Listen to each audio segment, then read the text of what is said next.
Now, for a look at today's big stories, I'm joined by the media writer for The Australian, Sophie Ellsworth. Always glad to see you, and Deputy Executive Director of the Institute of Public Affairs, Daniel Weil. Welcome to you both. Daniel, let's start with you. Funding stoush broken out between some of the states and the federal government. New South Wales Premier Chris Minns, he's demanding to know why his state is $1.6 billion worse off while Victoria and WA have got increases. Have a listen to Minns. He didn't hold back today. If the previous regime was in place, we would have got 94 cents in the dollar.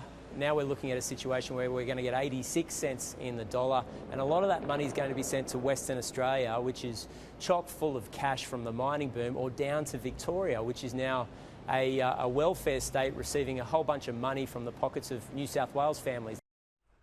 We always have these state-by-state arguments, but it would appear that Victoria has done extremely well. Now, we know Victoria's broke. Yep. I saw the PM today saying, well, this is an independent body that works out who gets what from the GST, but the federal government has a fair bit of influence. What do you think's going on here? Well, that's right. Victoria's doing well out of the GST because it's doing bad as an economy. You're only going to get more money as a state if your economy is going backwards because it's based on your revenue-raising capacity. Now, we know Victoria's revenue-raising capacity is going backwards because the economy is going backwards. We've had the Assistant Treasurer a couple of weeks ago of Victoria say, well, Victoria is the nation's economic engine room. It's not. It is the ball and chain of the Australian economy. It has the highest taxes, it's the most indebted, it's got the highest energy prices rising at the fastest rate. We've seen 500,000 homes lose power. We've seen businesses move interstate because the government can't guarantee the reliability. And more will go.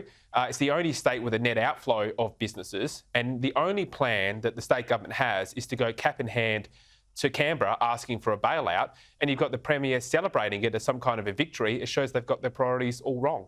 So the state of Victoria is technically broke.